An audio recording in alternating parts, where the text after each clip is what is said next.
pues la carga se tiene que mover, ¿no? Que ya lo vimos como el concepto de diferencia de potencial por ahí.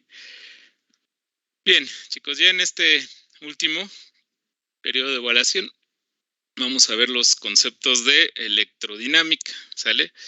La electrodinámica es la rama de la física que estudia las cargas eléctricas en movimiento y pues el primer concepto es el de corriente eléctrica, ¿sale? Ustedes por el área tecnológica en la que están ya conocen, ¿verdad? ¿Qué es la corriente eléctrica, chicos?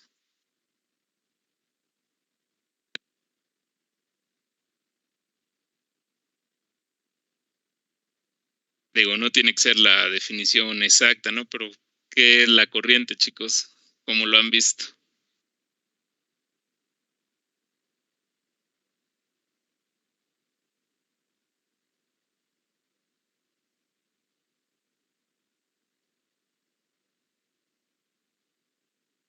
Es el desplazamiento de iones, profesor. Sí, son cargas eléctricas en movimiento, entonces pues, ahí se van a desplazar.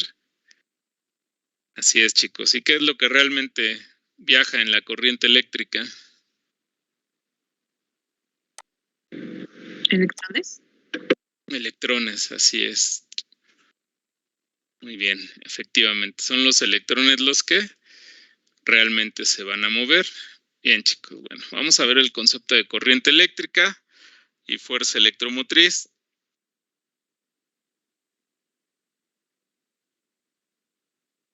Vamos a ver la ley de Ohm, ¿sí? Para calcular corriente, la intensidad de corriente, resistencia y diferencia de potencial, ¿sale? O cuando veamos el concepto de fuerza electromotriz, verán que es prácticamente lo mismo que la diferencia de potencial, ¿sale? Bien. Dentro de la resistencia, pues ahí qué factores influyen en la resistencia, son físicos, la mayoría, ¿sale? Ahí hay uno en particular, la resistividad, tiene que ver con el tipo de material. Bueno, vamos a ver de qué factores depende la resistividad y cómo se calcula, ¿sale? Y finalmente, en esos factores que afectan a la resistencia, pues también aplicar el coeficiente de temperatura. Cuando la temperatura varía, la resistencia también varía, pero no en forma directamente proporcional, es decir, un aumento de 1 grado Celsius no quiere decir que la resistencia aumentará en exactamente 1 ohm. Ya veremos esto con el coeficiente de temperatura, chicos. Bueno, ya me lo dijeron, ¿verdad? Es el desplazamiento de iones. Ya sabemos que lo que se mueve realmente son los electrones, chicos. Bien, vean el dibujo que está a su derecha, ¿sí? Ahí tenemos un trozo de alambre, ¿sí? Podemos ver su sección transversal. Bien, ¿y qué nos dice enunciado que viene ahí? Dice la corriente eléctrica y es la tasa de flujo de carga Q a través de una sección transversal de área por unidad de tiempo, ¿sí? Es decir, en palabras más coloquiales, ¿qué quiere decir, chicos? Es la cantidad de carga eléctrica, ¿sí? Que atraviesa un punto, ¿sí? Por cada unidad de tiempo que transcurre, ¿sí? Eso sería la corriente eléctrica, ¿sí? La cantidad de carga, ¿sí? Que atraviesa, ¿sí? Por una sección de área dentro de un conductor por cada unidad de tiempo que transcurra. ¿Sale? Bien, la intensidad de corriente eléctrica se mide en amperes. La carga eléctrica en sistema internacional la medimos en coulombs y el área, bueno, perdón, el tiempo lo medimos en segundos. ¿Sale? Ahí está nuestra ecuación para corriente eléctrica. ¿Sale? La cantidad de carga que atraviesa por un punto en una unidad de tiempo. ¿Sí? Es decir, la cantidad de carga que atraviesa por ese punto en unidad de tiempo, ¿no? Puede atravesar, no sé, 5 microcoulombs por segundo y ya tendremos una medida en amperes, que es la la unidad en la que se mide la intensidad de corriente eléctrica en el sistema internacional. ¿Sale? Bien. Entonces, la definición para amper, chicos, ¿sí? Es la carga, ¿sí? Que atraviesa por un punto, ¿sí? Sección de área.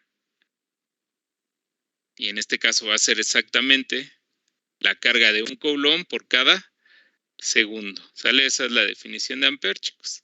¿Sí? Cuando un coulomb de carga atraviesa por una sección de área transversal por cada segundo que transcurre. Esa es la definición de amper. ¿Sale? Ahí lo tienen. Un amper equivale a coulomb por segundo.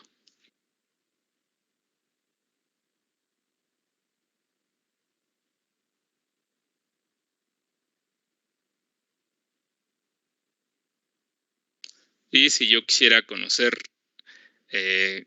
con base en la corriente eléctrica, el coulomb equivaldría a amper por segundo, es decir, unidades de intensidad de corriente por unidades de tiempo. ¿Sale? La carga también la podemos encontrar como intensidad de corriente por el tiempo.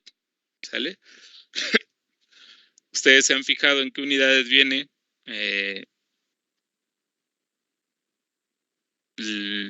la carga que puede retener la batería de su teléfono.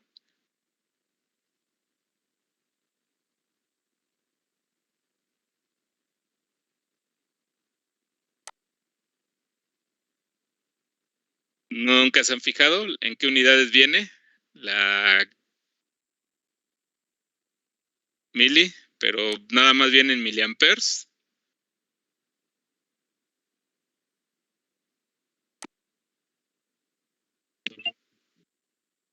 Pero viene en miliamperes por hora, ¿no? Algo así. Exactamente. Ajá, es lo más conocido Diego. como miliamperes por hora.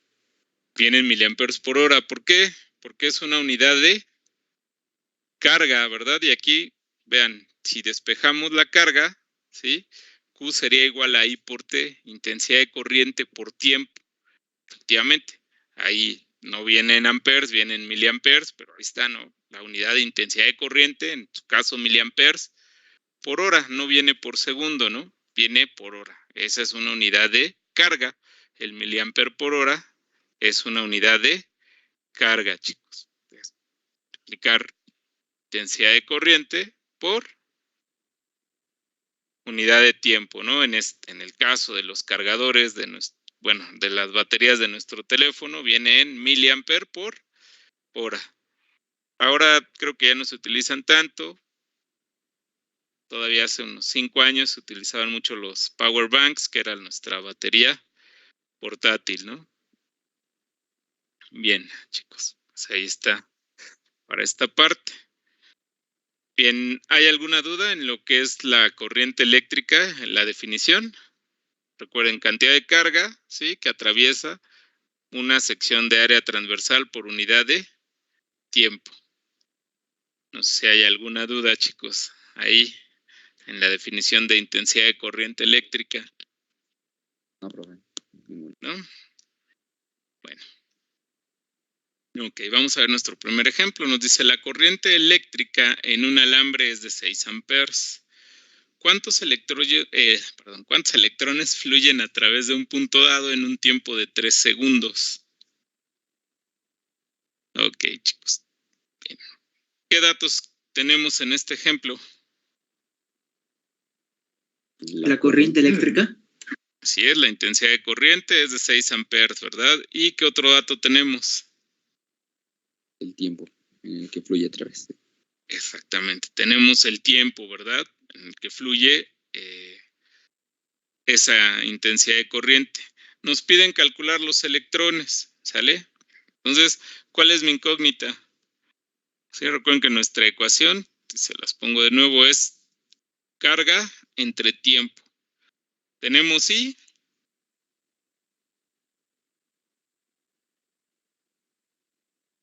Sí, Entonces, ¿verdad? la incógnita sería la carga, ¿no? Exactamente. Si lo tenemos Entonces, nuestro despeje para la carga sería intensidad de corriente por tiempo, ¿sale? Si nosotros multiplicamos 6 amperes por 3 segundos, vamos a obtener una carga de ¿cuánto? En coulombs. De 18 coulombs. 18 coulombs de carga, ¿verdad? Pero aquí en el ejercicio nos piden la cantidad de electrones que fluyen, ¿sí? A través de ese punto en esos 3 segundos. Sabemos que en 3 segundos pasaron 18 coulombs de carga. ¿Cómo puedo saber cuántos electrones? ¿Se acuerdan la equivalencia del coulomb para electrones? ¿O no la recuerdan?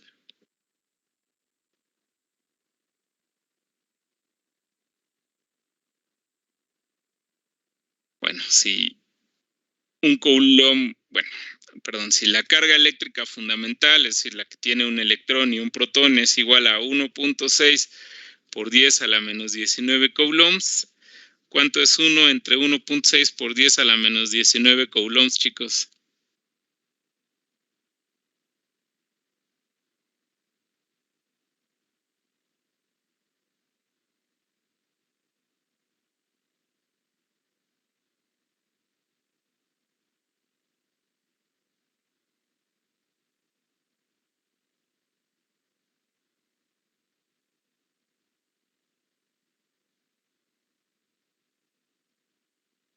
¿A cuánto es igual 1? Entre 1.6 por 10 a la menos 19.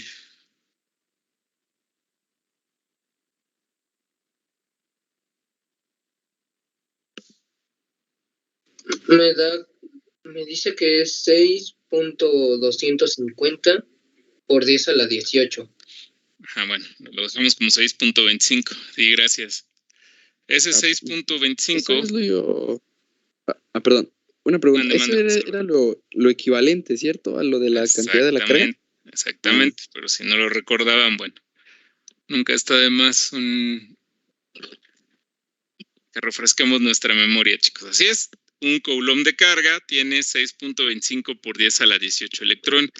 Cuando hablábamos de que el coulomb como unidad de medida es muy grande, es por esa situación, ¿se acuerdan? Por eso normalmente todas nuestras medidas para la carga vienen en prefijos, ¿no? Mili, micro, nano, etc. Ok, entonces ya lo tiene, ¿no? Nada más hay que convertir los 18 coulombs a electrones, ¿sale? Si por cada coulomb hay 6.25 por 10 a la 18 electrones, pues multipliquen, ¿no? Bueno, ahí está ya nuestro despeje, chicos. Los 18 coulombs ya los tenemos. Y bueno, aquí lo hizo en esta forma, ¿no? Si ustedes multiplican 18 por 6.25 por 10 a la 18, deben de obtener ese mismo resultado.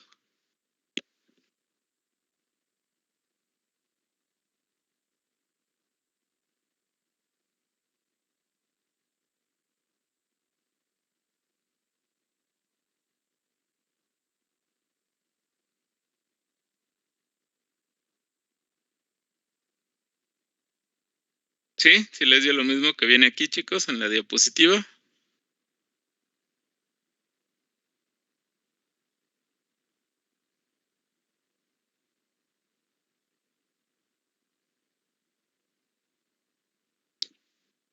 Una pregunta, profesor. ¿Por qué puso 1E sobre 1.6 por 10 a la menos 19? Es que esa era la otra forma, ¿no? Exactamente, porque un electrón equivale a 1.6 por 10 a la menos 19 coulombs. Sale la conversión en esta forma. La otra, pues, es la que yo les digo, ¿no? Pones 6.25 por 10 a la 18 y ya te quedará el número de electrones.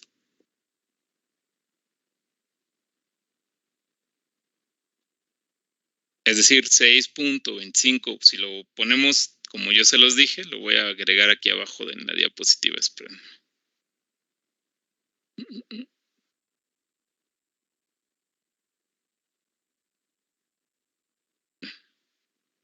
Voy a poner porque luego viene otro. Ok, en el caso que yo les comentaba, pues ponemos nuestros 18 coulombs por 6.25 25 por 10 a la 18 electrones equivalen a un coulomb. ¿Sale? Entonces aquí igual, ¿no? Los coulombs, si se fijan, aquí se cancelan y nos quedan electrones y aquí es lo mismo. Ya nada más, sí da 1.125 por 10 a la 20.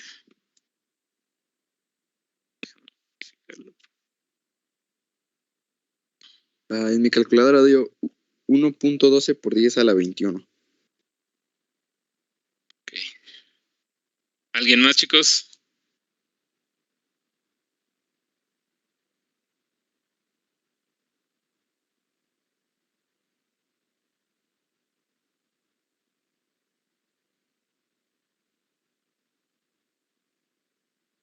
Sí, es a la 20 o 21.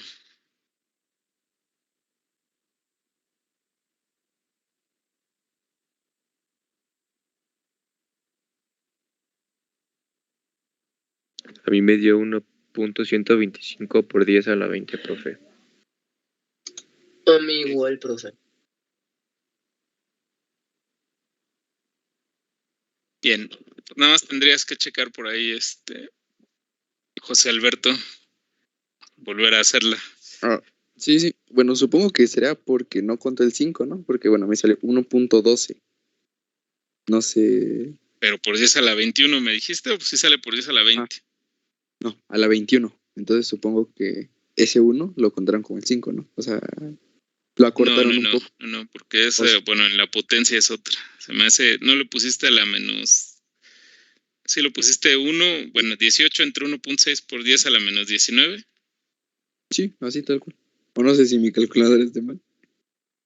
No. Lo que luego puede pasar es que a la hora de meter el dato nos equivoquemos, chicos. 18 entre 1.6 a la menos 19. No, sí es 1.12 a la 20. Nada más sería que lo verifiques. Pues.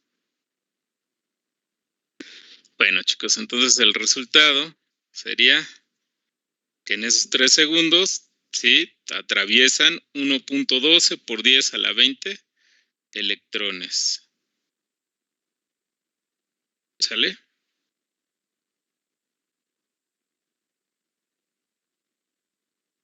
Bueno, ¿dudas en este primer ejemplo de corriente, de intensidad de corriente?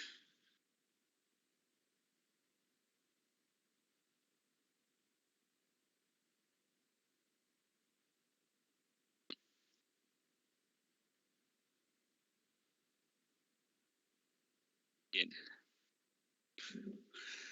Ok, chicos, vamos a ver ahora el concepto de corriente convencional y con qué está relacionado, ¿sale? Ahí tenemos las dos placas de un capacitor, ¿sale? Cuya carga, bueno, ahí la tenemos, ¿no? Es igual a la capacitancia por la diferencia de potencial. Si estas placas se unen con un cable, va a haber un movimiento de carga, ¿verdad? Lo que realmente se mueve son los electrones. Los electrones se van a mover de la placa negativa hacia la positiva. Ahí está el flujo de electrones, ¿sale? De la placa negativa a la placa positiva. La dirección de la corriente convencional, chicos, la consideramos que va de la placa positiva a la placa negativa, ¿sale? Ya me lo habían dicho ustedes cuando les pregunté lo de la intensidad de corriente. Lo que realmente se mueve son los electrones. El flujo de electrones siempre es de negativo, a positivo, ¿sale? Bien, la corriente convencional, consideramos que lo que se mueve es la carga positiva, ¿sí? Hacia la carga negativa. ¿Por qué? En la parte de abajo de la diapositiva, si ya lo leyeron bien, chicos. Cuando vimos el campo eléctrico, ¿sí? Y el potencial, ambos se definen en función de una carga de prueba positiva. ¿Se acuerdan? La dirección del campo eléctrico es la que tomaría una carga de prueba positiva colocada en un punto. Sí, una carga de prueba positiva se va a alejar de una carga positiva y se va a acercar a una carga negativa. Por esa razón, sí, consideramos que en la corriente convencional lo que se mueve es una carga positiva, aunque en la realidad lo que se mueven son los electrones que tienen carga negativa. ¿Sale? Y es lo que se considera flujo real, y el flujo convencional consideramos entonces siempre que va de positivo a negativo, aunque el flujo real siempre es de negativo a positivo. ¿Sale? Bien. Y la corriente convencional tiene esa característica porque se consideró para el campo eléctrico y para el potencial, ¿sí?, una carga de prueba positiva. Recuerden que para el potencial es la cantidad de trabajo necesario para mover esa carga positiva desde el infinito hasta un punto cercano a otra carga. ¿Sale?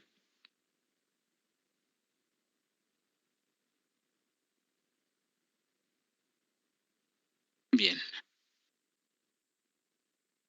Vamos a ver ahora el concepto de fuerza electromotriz, chicos. Una fuerza electromotriz no está relacionado con el concepto que tienen de fuerza. ¿Qué concepto tienen de fuerza? ¿O qué es una fuerza, chicos?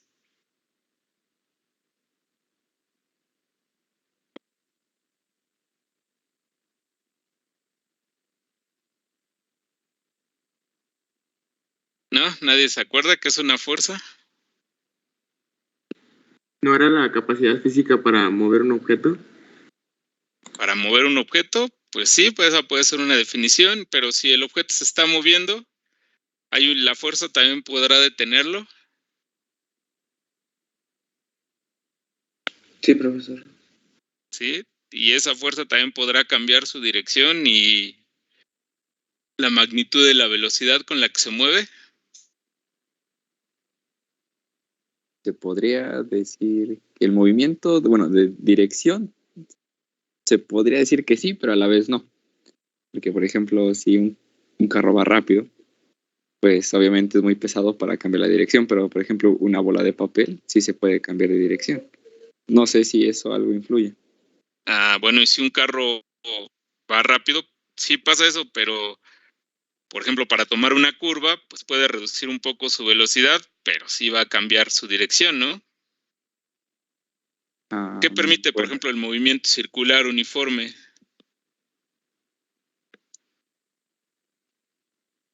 Que hay una fuerza, chicos, una fuerza que siempre se dirige hacia el centro. Esa se llama fuerza centrípeta y es precisamente la que permite que un cuerpo se mueva en forma circular. ¿Sí? Si esa fuerza desaparece, el cuerpo sigue su trayectoria en línea recta.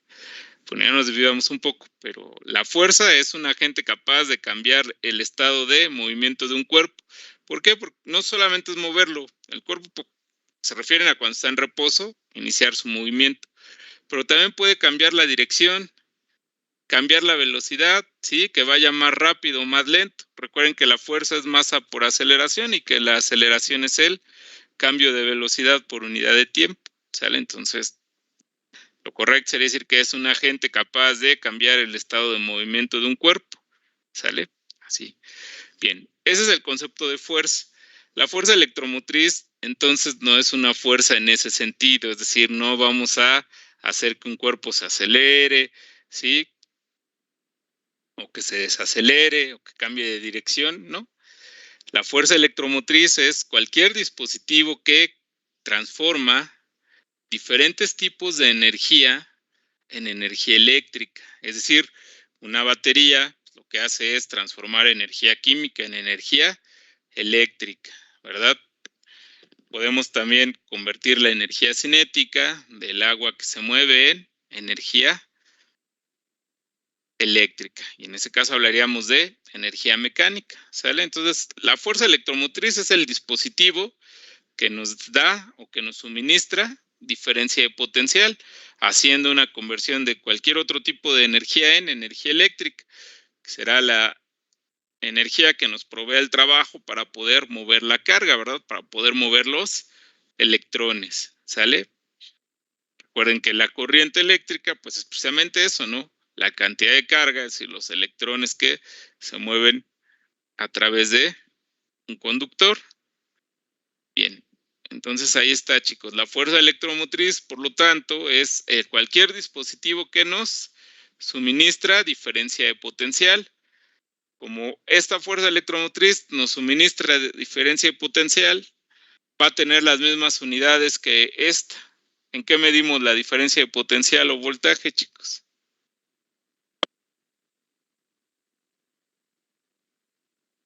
En volts. Se vieron. ¿Sale?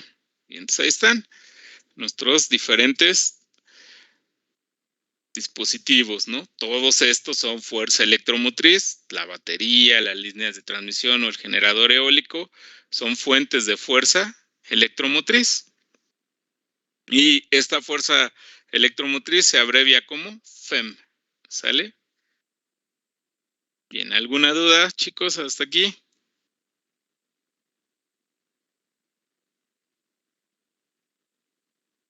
No, profe. ¿No? Bueno, y aquí en esta diapositiva viene una analogía de cómo se mueve el agua, ¿sí? Con respecto a cómo se mueve la carga eléctrica, ¿sale? En ese caso, vean, tenemos una bomba de agua, ¿sí? Ahí hay una válvula del lado derecho. Para poder mover el agua, la bomba tiene que mover el agua desde un punto de presión alta, ¿sí? A un punto de presión más baja. Eso lo vieron ustedes en hidrostática el semestre pasado, ¿se acuerdan? ¿Qué características para un fluido ideal cuando se reduce la tubería y cuando se ensancha? ¿Qué sucede, no? Vieron por ahí el teorema de Bernoulli, la ecuación de Bernoulli que relaciona así el trabajo, la energía potencial y la energía cinética para un fluido ideal, ¿se acuerdan? Y de ahí, bueno, pues está esta parte. Bien, en la analogía, ahí con nuestros elementos de circuito, ¿sí? Nuestra fuerza electromotriz, nuestra fuente, nos va a suministrar, como en la bomba, en el caso del agua, ¿sí? La energía para poder mover la carga eléctrica desde un punto de mayor potencial a un punto de menor potencial, ¿sale? Ahí lo tienen, ¿no? Un potencial alto, cuando la corriente atraviesa un resistor, pues va a pasar a un punto de potencial eléctrico más bajo. Esa es la analogía, chicos. Sale la fuente de fuerza electromotriz, representará o es análoga a la bomba en el caso de las tuberías de agua, ¿sale?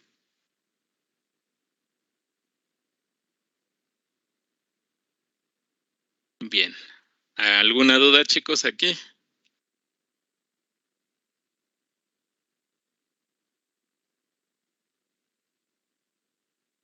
¿No?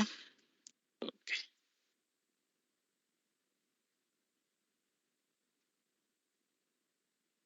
Bueno, nuestros símbolos de circuito eléctrico, y en el caso de ustedes, pues no hay ningún problema. Ya conocemos el de batería, conocemos el cómo representar un capacitor y, bueno, ustedes ya saben cómo se representa una resistencia, ¿verdad? Las resistencias se representan así, esas líneas en zigzag. La Tierra igual ya la habíamos visto, la representación de una batería y de un resistor, ¿sale? También ya vimos nosotros los condensadores o capacitores. ¿No hay ninguna duda, chicos? Hasta ahorita.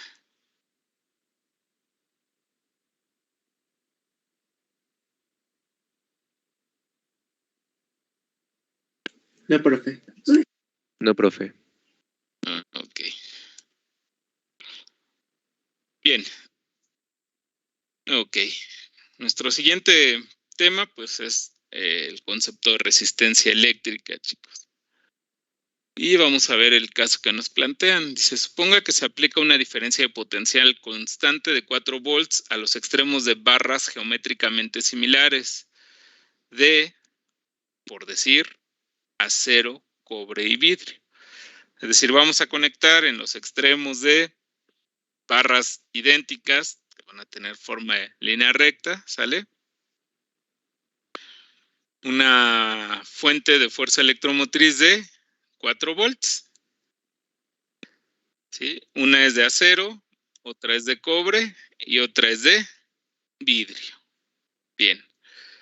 Ahí están nuestras 3 barras iguales, ¿sale? Conectadas a nuestra fuente de fuerza electromotriz de 4 volts. Una es de acero, otra de cobre y otra de vidrio, ¿sale? Bien. Si nosotros medimos, chicos, la corriente eléctrica en el vidrio, en el acero y en el cobre, vamos a ver que en el vidrio es un aislante, ¿no? No debe haber. Aquí nos dice nada más es mucho menor que para el acero o el hierro, ¿sí? Lo que sugiere una propiedad de los materiales llamada resistencia eléctrica. Es decir, estos materiales presentan una oposición a que pase la corriente eléctrica. ¿Y qué dijimos que es la corriente? Pues la cantidad de carga o el flujo de carga que pasa por un punto, ¿sí? En cada unidad de tiempo que transcurre. Entonces, la resistencia eléctrica es la oposición que presentan los materiales a el flujo de carga, a la corriente eléctrica, ¿sí?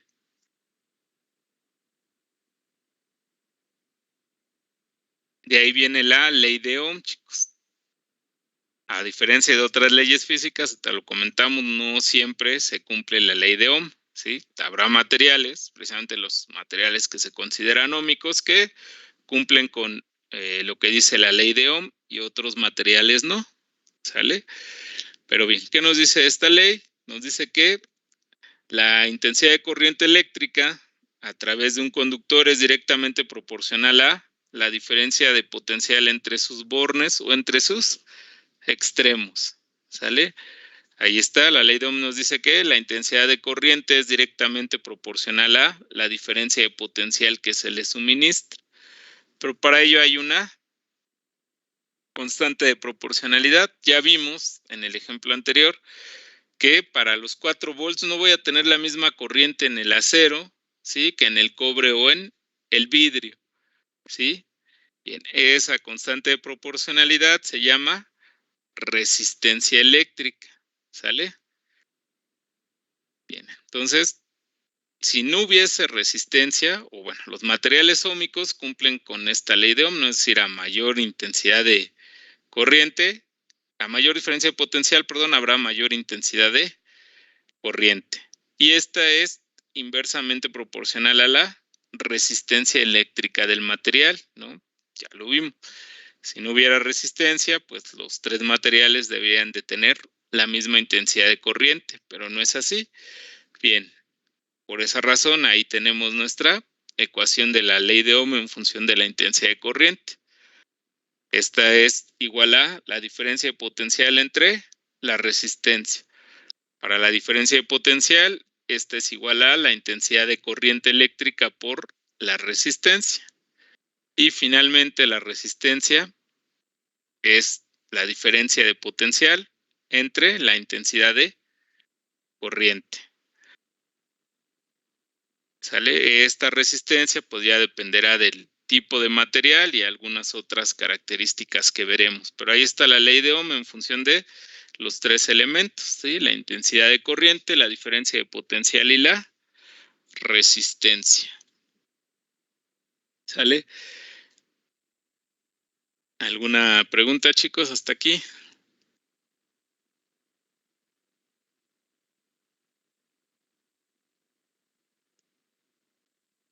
No, profesor.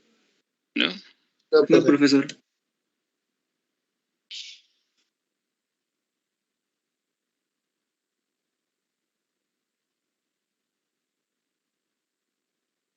Ok, chicos, déjenme.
Bien, con esta simulación de PET, pues tenemos los 3 elementos para la ley de Ohm, ¿sí? La diferencia de potencial, la resistencia y la intensidad de corriente.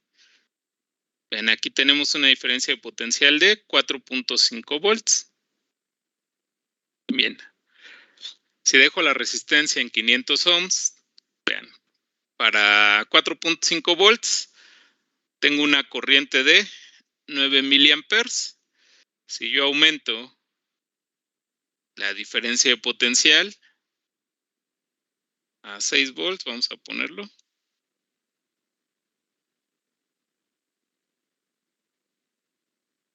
Mi intensidad de corriente aumenta en la misma proporción, ¿verdad? Sí, en cuanto aumente la diferencia de potencial, chicos.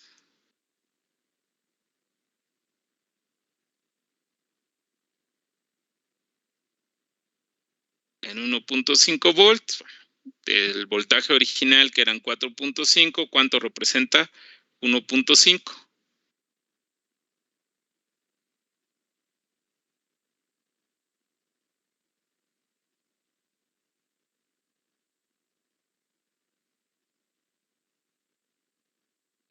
La tercera parte, ¿no? De lo que era, y entonces la corriente aumenta también en 3, aumentó de 9 miliamperes a 12 miliamperes. ¿Sale? Igual, ¿no? Si disminuyo la diferencia de potencial, la corriente disminuye. Si disminuyo la resistencia, ¿qué va a suceder con la intensidad de corriente, chicos?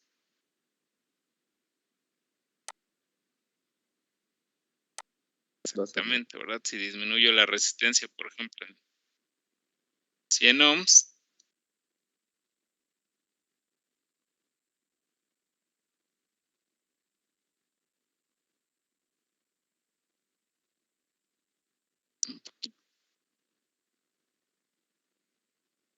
casi en 102 ohms, no me cuesta trabajo. Bien, la intensidad de corriente aumenta, ¿verdad? Si la resistencia aumenta, ¿qué sucede con la intensidad de corriente?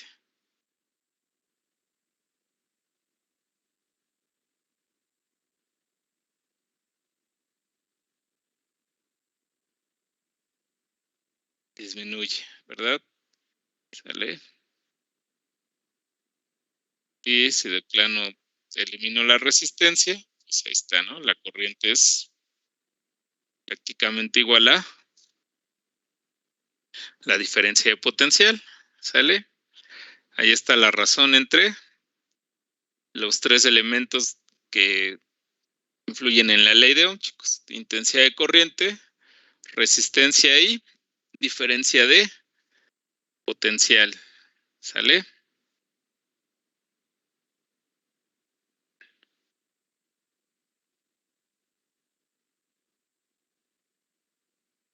Vamos a regresar a nuestra presentación.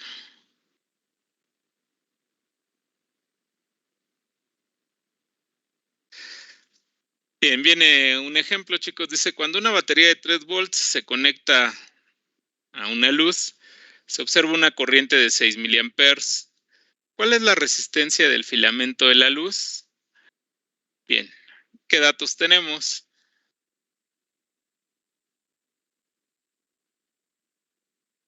El voltaje. Exacto, tenemos el voltaje y tenemos la corriente. la intensidad de corriente. Muy bien, chicos. Pues ya nada más habría que encontrar la resistencia, ¿verdad? La resistencia es igual a...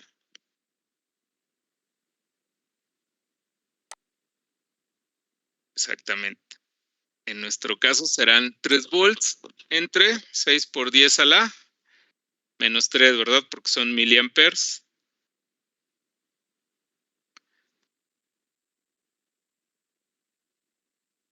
Bien, chicos. Y entonces, ¿cuánto tendríamos? 3 entre 6 es 0.5, ¿no?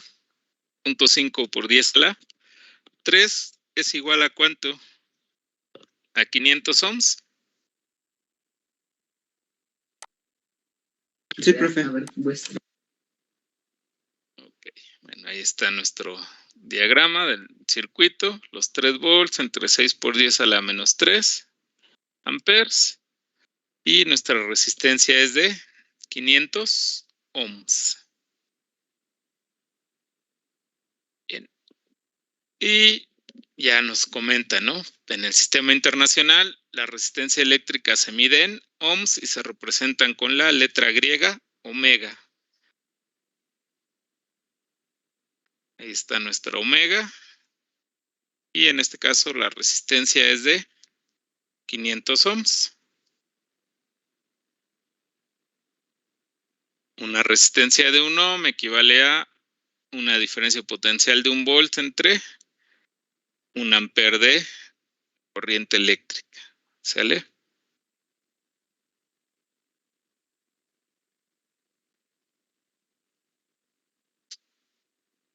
¿Bien dudas en este ejemplo, chicos?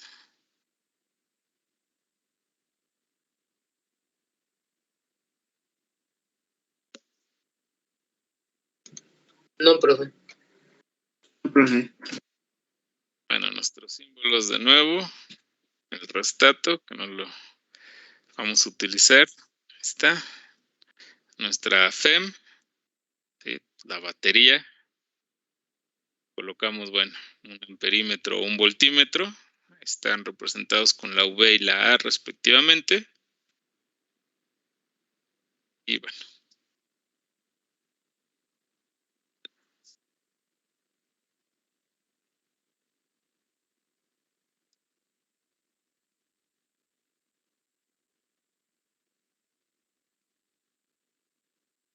Ok, chicos, ya para terminar por el día de hoy, vamos a ver que la resistencia ya la definimos, ¿no? Es la oposición que presentan los materiales a el flujo de carga, ¿sale? A la corriente eléctrica. Bien, esta resistencia depende de varios factores físicos, ¿sale?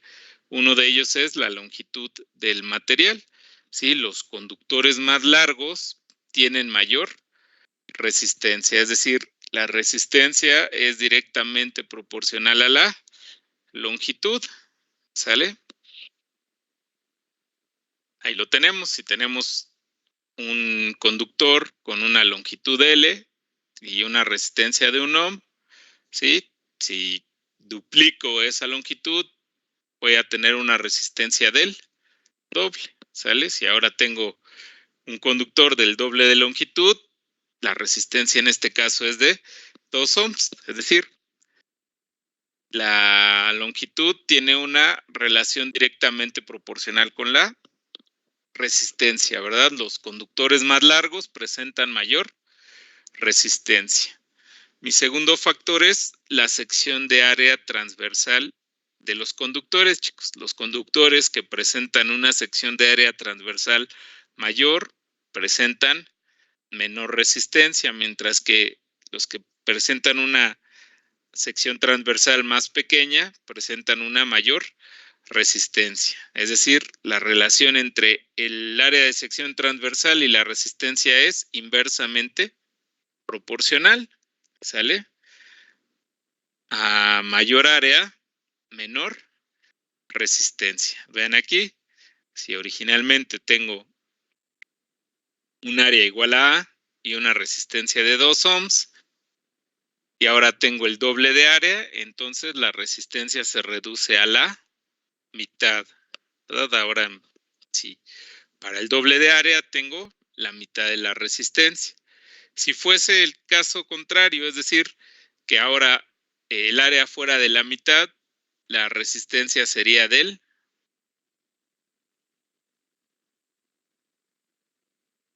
Si redujera el área a la mitad, ¿qué sucedería con la resistencia, chicos? Se reduciría igual a la mitad, ¿no, profe? Se reduce a la mitad. Si reduzco el área a la mitad, la resistencia se reduce. ¿Seguro, Héctor? No, la resistencia es más grande, ¿no? Exactamente, porque aquí es una relación inversamente proporcional. Si uno aumenta, el otro disminuye, que es el caso que viene aquí, ¿no? El área aumenta, la resistencia disminuye. Si yo disminuyera el área, la resistencia aumenta, ¿sí? Inversamente proporcional a lo que se haya reducido el área. Es decir, si fuera la mitad del área, pues la resistencia sería del doble. Para la mitad de A, la resistencia, que en este caso es de 2 ohms, sería de 4 ohms, ¿sale? Bueno, chicos, esta es la relación que hay entre la longitud y el área, ¿sale? Con la longitud es una relación directamente proporcional. Conductores más largos ofrecen mayor resistencia. Con el área es una relación inversamente proporcional. Conductores más anchos presentan menor resistencia. El tercer factor, lo comentábamos al inicio, ¿sale? Es la temperatura, chicos, aunque esta no es una relación directa, ¿sale? Efectivamente, al aumentar la temperatura va a haber un aumento en la resistencia, pero no es directamente proporcional. Les comentaba, si la temperatura aumenta en 1 grado Celsius, la resistencia no aumenta en 1 ohm. Si aumenta en 20 grados Celsius, tampoco aumenta en 20 ohms, ¿sale? Lo que sí es, tengo mi conductor con su resistencia original, por eso tiene la O ahí como subíndice, resistencia original. Una vez que el conductor se calienta, la resistencia final, R, va a ser mayor que la resistencia original o resistencia inicial, ¿sale? Pero insisto, aunque sí aumenta la resistencia, no es en la misma proporción, ¿vale? Y finalmente, el tipo de material que ya lo vimos al inicio, ¿no? Sí, si teníamos 3 barras geométricamente similares, una de acero, una de vidrio y una de cobre, ¿sí? No iban a marcar la misma intensidad de corriente, aunque tuvieran las 3 una fuente de fuerza electromotriz de 4 volts, ¿sale? Eso depende del material, ¿sí? Si es conductor, semiconductor o aislante, bueno, ya presentarán mayor, menor facilidad para que la corriente se mueva a través de ellos, ¿sale? Bien, este tipo del material es la resistividad. Esta resistividad es una propiedad intrínseca de los materiales, ¿sí? Al igual que la densidad, sabemos, bueno, ustedes ya lo vieron el semestre anterior, que la densidad de un material es la cantidad de masa que hay por unidad de volumen y que hay materiales más densos que otros. Bien, hay materiales que tienen mayor resistencia que otros. Esa propiedad se llama resistividad, ¿sale? Aquí nos lo dice, que el hierro tiene mayor resistencia que el cobre, ¿sale? La resistencia del hierro es mayor que la resistencia del cobre. Y no es que tenga faltas de ortografía, chicos, es que como estas estaban originalmente en inglés, bueno, ahí no. Ustedes que son expertos en inglés, ¿cómo se dice hierro en inglés?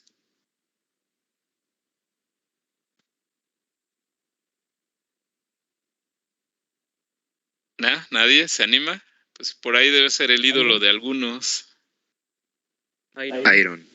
Exacto, ¿no? El señor Stark, por ahí, exacto. Por eso ahí viene RI, ¿no? Para que no haya dudas. Bien, chicos. Entonces, vean, de estos 4 factores que afectan a la resistencia, nosotros vamos a ver en una ecuación, en la de la resistividad 3, tipo de material, longitud y área.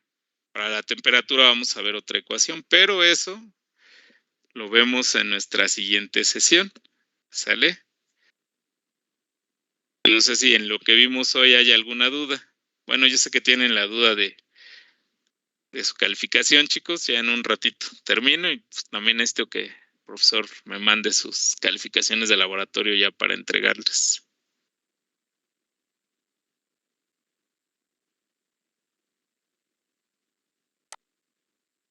Sí, y bueno, por aquí tenía, espérame. José Alberto, que tiene dudas, se va a quedar. Y bueno, nada más aquí a mis chicos de servicio, Kevin y Tania, todavía les debo los archivos con las actas. Es que no encuentro las de un compañero, pero ya no pasa de hoy, prometido.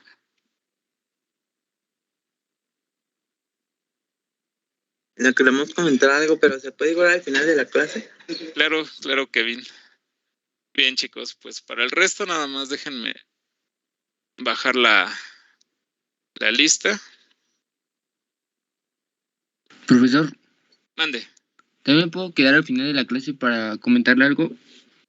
Sí, sí. Los que tengan dudas al final.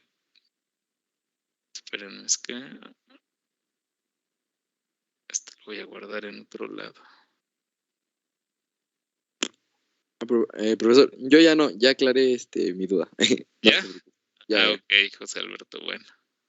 Perfecto. Bueno, todos los que sí tengan dudas, ya descargué la lista, chicos. Para los demás, que tengan un excelente día. Gracias, profe. Gracias, profe. Igualmente. Gracias, profe. Hasta luego. Nos vemos. Hasta luego, Oscar. Nos vemos, Diego. Bye, chicos.